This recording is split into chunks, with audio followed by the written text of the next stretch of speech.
Hey guys, welcome back. Just kind of ignore this big giant mess in the background. It's been a very long time since I've cleaned off this table. I've got a lot of crap on it. Oops, sorry, I bumped the camera. Such as some electrical tape, some couplers, and various other things. So, what we're going to be working with today... Hang on, there we go. Is, as you can tell from the title, we are going to be weathering, and this is kind of my introduction to weathering. I've done weathering videos before where I weathered two diesels. Don't do that. In the future, I will definitely be making a video on the correct way to do it. Don't do it the way I did it. It's just not as good and stuff, and it's going to turn out really bad. But today we're going to be weathering. This is going to actually be a several part series that I'm going to do. In part 1, which is this one, we're going to cover boxcars. In part 2, we're going to cover gondolas and flat cars. In part 3, we're going to cover container cars and containers. In part 4, we're going to be covering hopper cars. I don't know that I'm going to get to tank cars just because I myself do not know exactly how to weather tank cars, but I can give you 2 examples of weathered tank cars on this layout because my grandpa weathered them.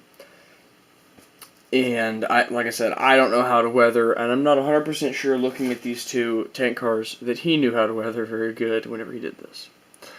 So, before we get into me weathering and showing you how I weather, we're actually going to take a look at a couple of weathering jobs my grandpa did before he died. So, first, we have this one. As you can see here, let me just grab this brush here. As you can see, it's mostly concentrated down on the bottom here. You got just dust kicked up on the bottom here. The wheels are, let me get closer. The wheels, I don't know if you can see that, are just kind of dusty, just the same color dust as this up here, but they're not really rusty. And that is one way to do it.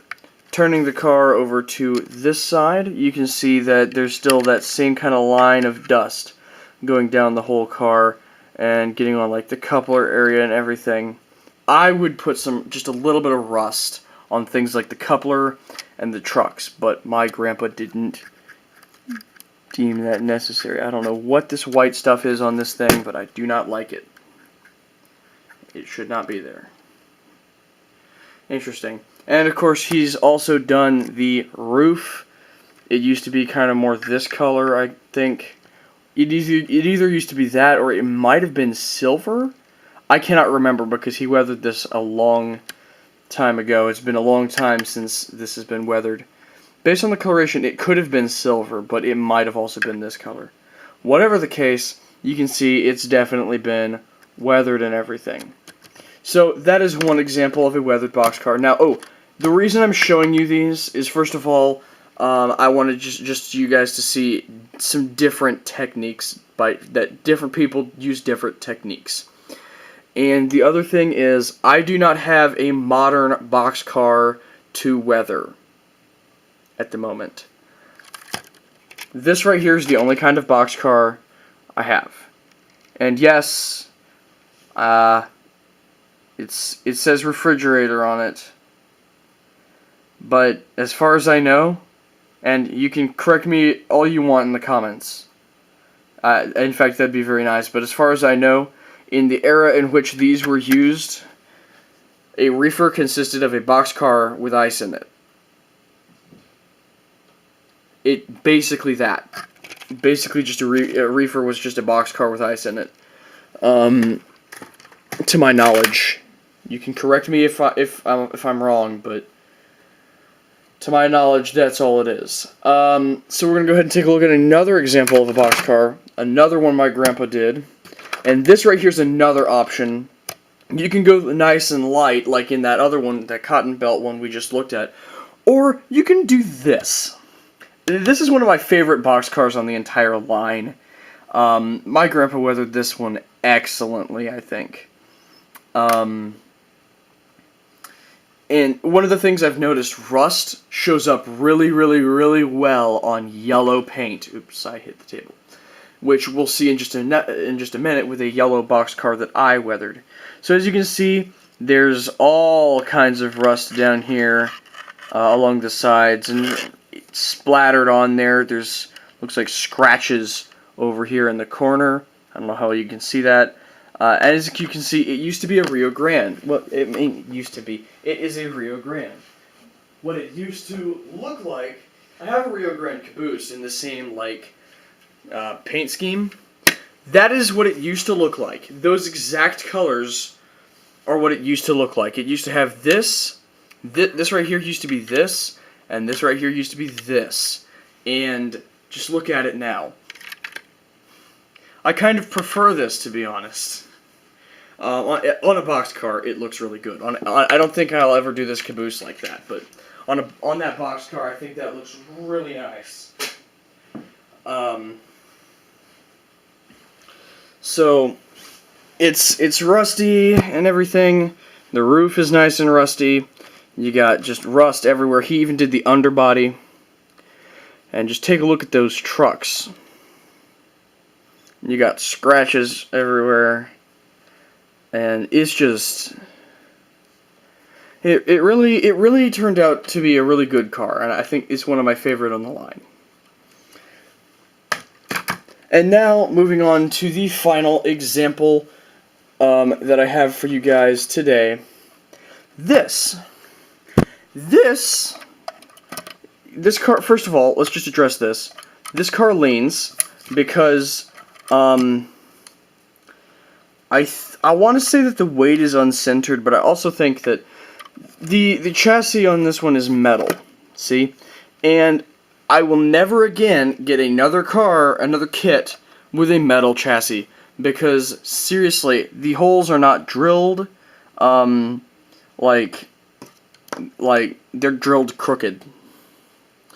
And then there's like burrs and everything everywhere from where they poured the mold, I guess. So it's just really bad. It prevents the trucks from like turning properly. I very rarely run this car.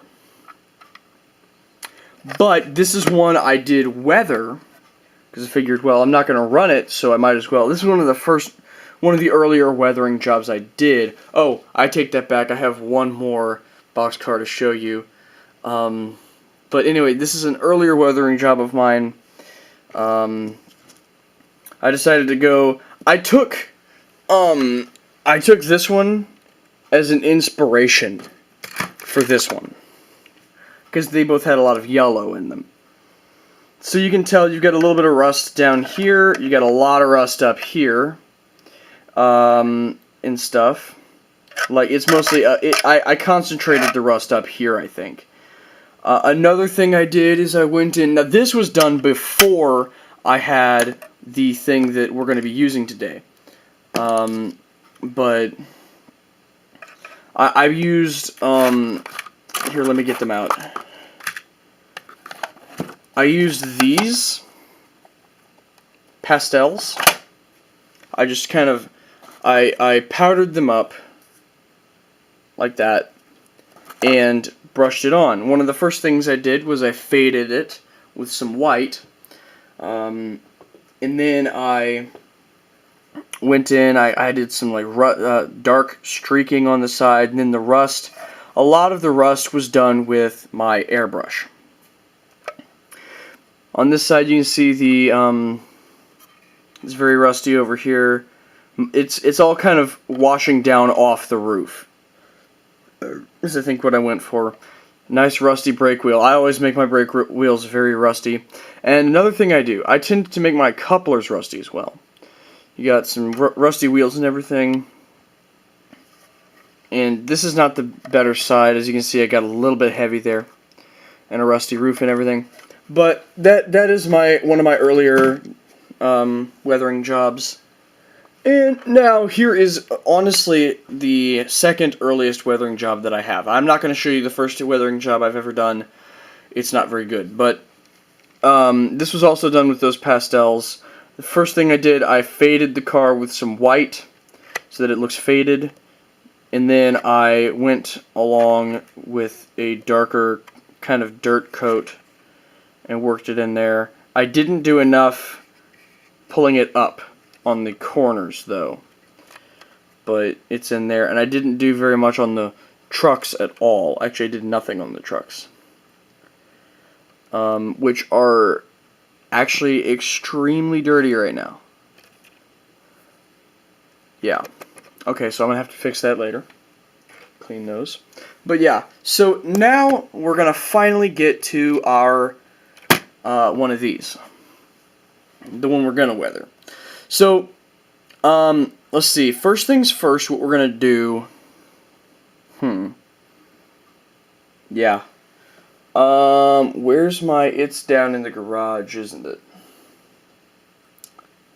Crap. No, it's not. It's right here. So, the first thing you're going to want to do, and I don't know... Oh, that's not good. I spilled it.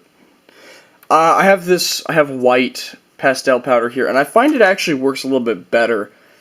It might just because this is kind of dirty white, but I find it works a little bit better sometimes.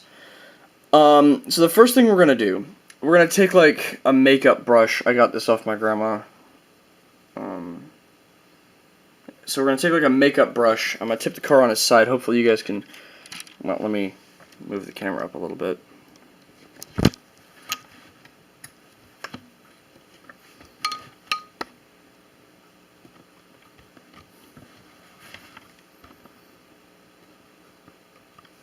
So we're going to take this makeup brush, dip it in our white powder, and just kind of brush it along. And what this is going to do is going to fade the paint.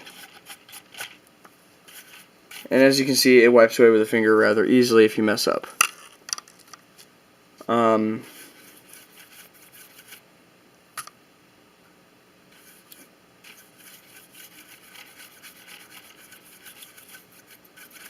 just trying to get it nice and faded. I do this to some of my cars. I haven't really done it much lately on my weathering jobs that I've done, but on cars like this type of car, it really looks good to fade it. Like this style. I mean, it's one of those that you're not going to get a huge amount of rust on wooden box cars, but you are going to get a lot of... The paint is going to be very faded and everything. So this is a really good technique to use. So we're going to flip it over, make sure we're still in frame, and do it to the other side. Oh, that's a lot. You can kind of take it down a notch with your finger if you mess up, but like I have done that a lot so far. Just kind of make it all like even and everything. Make sure you get a nice even coat. Oh, I didn't tell you guys. Before I weather these things so that the pastels and powders and things will stick better, I always put a clear coat on to maximize the sticky, maximize sticking it on. We're gonna do the roof.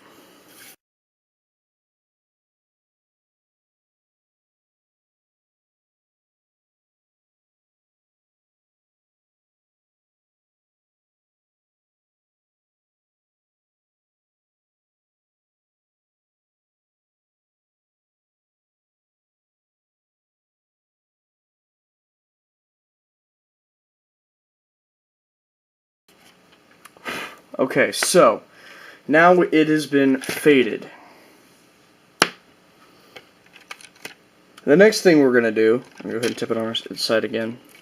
Next thing we're going to do is we are going to, and I'm just going to turn it this way so that I can see it better. We're going to get out our, the weathering stuff that, like, cause that, what I just used, that was just crushed up pastel. So now we're going to actually use something a bit more decent. We're going to be using this. Monroe Models Weathering Powder. The link to the weathering powder, the exact page of the weathering powder, is going to be in the description. Sometimes whenever I look things up through a link, it sends me to the home page. The exact link to where I found these is going to be in the description below. I have several different colors. Mostly I have rust.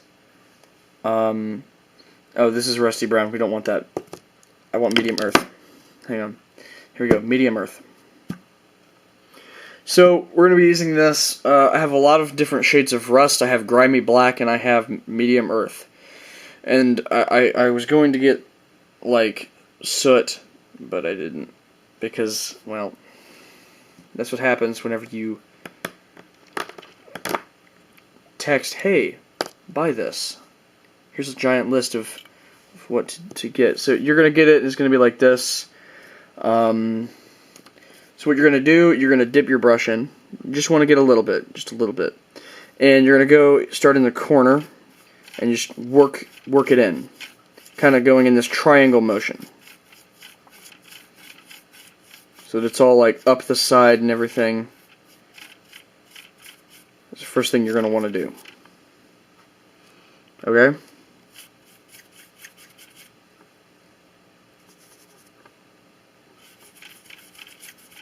So then we're going to go ahead and bring it around the side of the car here. You want it darker at the bottom. You want it darker at the bottom, lighter at the top, and I think I found like a hair or something.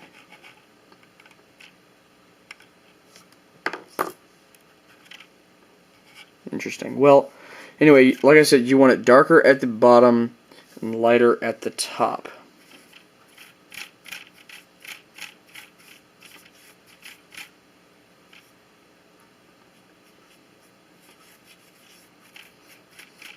Go ahead and you can do the other corner now as well. Just kind of get it.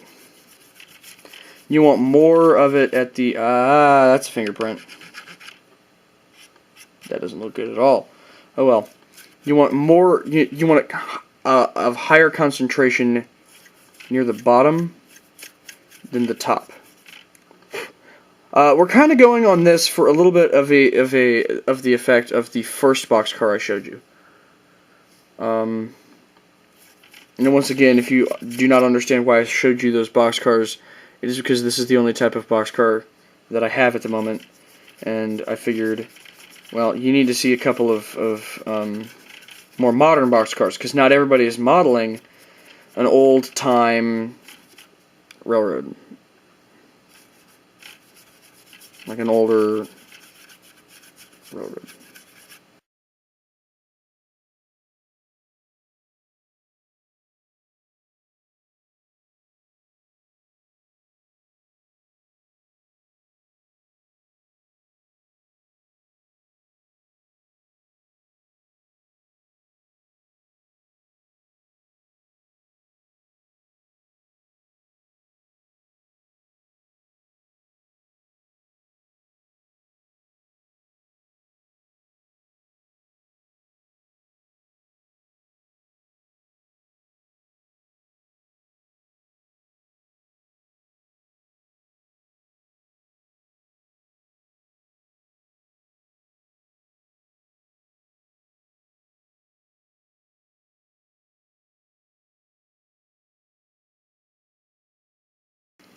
To show you this side, and then I'm just...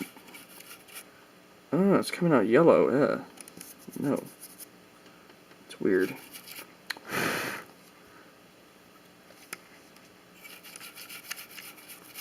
A lot of this to cover that. Just kind of get it mostly like along the bottom, I'd say. Definitely mostly in the corners. Hang on a second. Let me just do this. Hang on. Okay, here we go. So now you can see I've kind of done it mostly around the bottom, mostly in the corners, and kind of going up the corners, the sides of the corners. Now I'm going to do that again to the other side, but I'm not going to show you because, well, it's difficult to show. Alright, here we go. So you can kind of see it. There's a bit. And there we go. That's mostly it. You just kind of want to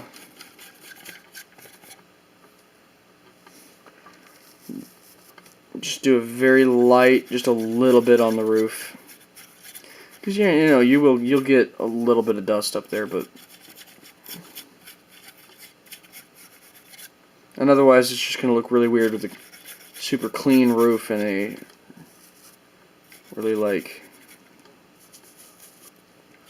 really dirty rest of the car, and we don't want that.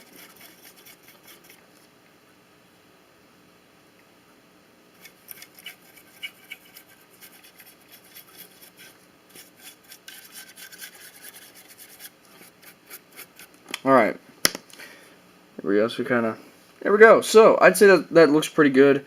And now we're going to do the very last part. So we're going to be we're going to put the cap on our medium earth here, and we're going to get out some rust. I'm thinking light rust. There's Monroe Models has several different kinds of rust. It's got light rust, fresh rust, dark rust, rusty brown, and a few other kinds, a few other rust colors. I think we're going to use light rust.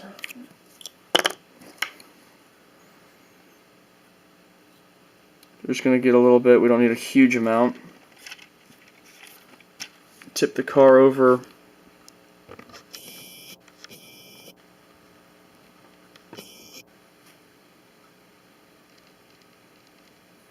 There we go. And just going to zoom in so you can see what I'm doing. I'm going to do this once, and then I'm going to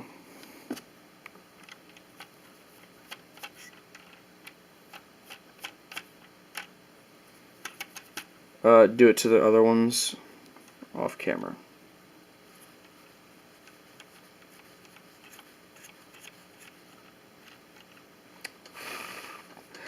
One of the things I find rather difficult to do is to actually work the rust into the wheel itself.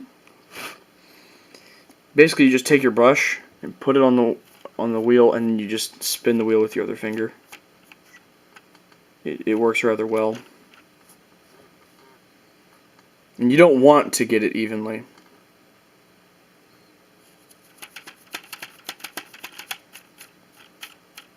Alright, so just kind of get the truck. I'd tell you that, you know, concentrate on, you know, here or there or whatever, but for this we're just going to do this. And another thing you can do is you can actually use different variations. Like I could put like the newer rust on this. Usually you go darker first.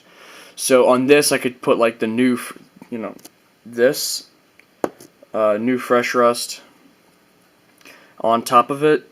I'm not going to though, just because in the essence of time, and I think that looks good enough.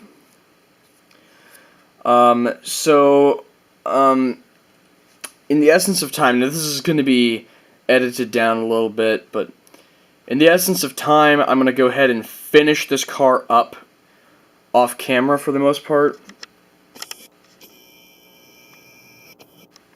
But one last thing I want to show you is underbody detail. Even if you really just don't care about the underbody, one thing, and it's not even very hard to do, things like the bigger things down here, you can just throw some rust on it, and it's just gonna add to the overall, you know, how good the car is. It's like brake assembly and various other things. If you really want to get some decent underbody detail, you can do like this. I don't know if you guys can see that. You can kind of do that, which I'm going to. But you don't have to do this. If you don't want to do the underbody detail, you don't have to. But I like to do some of it. Pretty much, actually, tell you what, I usually just do like the inside of that bit right there and anything like that that's hanging off of it, just because whenever it's standing up like that, at the lowest point, that's pretty much all you're gonna see right there. And I know it's dark and you really can't see that, but that's all you're gonna see. So that's all you really need to weather. Everything else, like this up here, if you really want to weather that, you can. I personally don't. Okay, so my camera just cut out on me real quick, and I don't know exactly what the last thing I said was, but like I said, down here you really don't have to worry about, just a quick recap, down here you don't really have to worry about as far as the underbody detail goes, because you're not going to really see that. The lowest, the thing you're going to really see, you have you're really not going to see much of the underbody, and that's why most people don't even do anything to the underbody. But in reality, you will very often, depending on like how low down you get, and if you're like a modeling YouTuber like me, who does videos and stuff, you get nice low shots, nice low pictures and videos and stuff. So you might want to do just this right here, where you're going to see it, and obviously the trucks, and just things that are hanging down. Anyway, so we're going to go ahead and I'm going to finish this thing up. I got some, the rest of the trucks and everything. So I'm going to go ahead and finish this thing up, and then we're going to go ahead and show you guys it, the finished product over on the track. So yeah. Okay guys, she's done. So, I have an idea. What we're going to do, I have several parts for this, in this like video series type thing. Just switch that. So what I think I'm gonna do, every car we weather in this video series, we're gonna make a train with. We're gonna put it in a consist. Sorry, I just had to get the grass off of the platform back there. We're gonna put it in a consist, and we're gonna put we're just going to put it all in one big consist. It's going to be very interesting with some modern cars, with some very not modern cars pulled by a steam locomotive. But what that means is at the very end of this several part video series, I will be I'll have a run by of all of the cars we have weathered in this series. I think that is going to be, I think that's going to work out a lot better. Because then I have one train of cars instead of several trains, and I intend on making this entire series today, or at least most of it today. So I think it's going to work out quite nicely. So what I'm going to do is, towards the end of each video, well, at the very end of each video, where I would usually put a run by, instead I'm going to put a clip in of the train linking up. And like in this one, I'll have the engine backing up and connecting to the boxcar here. In the next one, I'll have the engine in the boxcar backing up to connect to the next things, and so on and so forth. I think it's a pretty good idea. And then at the very end, we'll do a run-by of all the things we've weathered. Obviously, the locomotive is not going to be one that has been weathered. I'm just using a steam locomotive, Pennsylvania 9627. I forgot the number.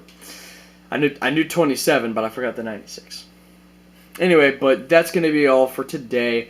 If you like this video, please, a thumbs up would be appreciated.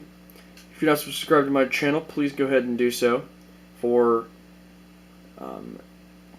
videos twice a week involving, well, things like this, weathering and just running trains and everything. Actually, announcement, I finally have the inside main line in decent enough running condition to have made a layout tour cab ride, a layout cab ride. So that video will be coming up very, very soon, as well as part 2 to this video series. So, like I said, thank you guys for watching. Also, don't forget to click that bell icon if that thing is still working to get notified whenever I post videos.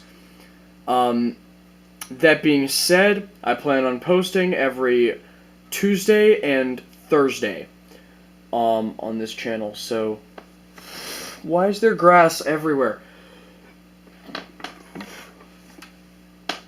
Hang on a second.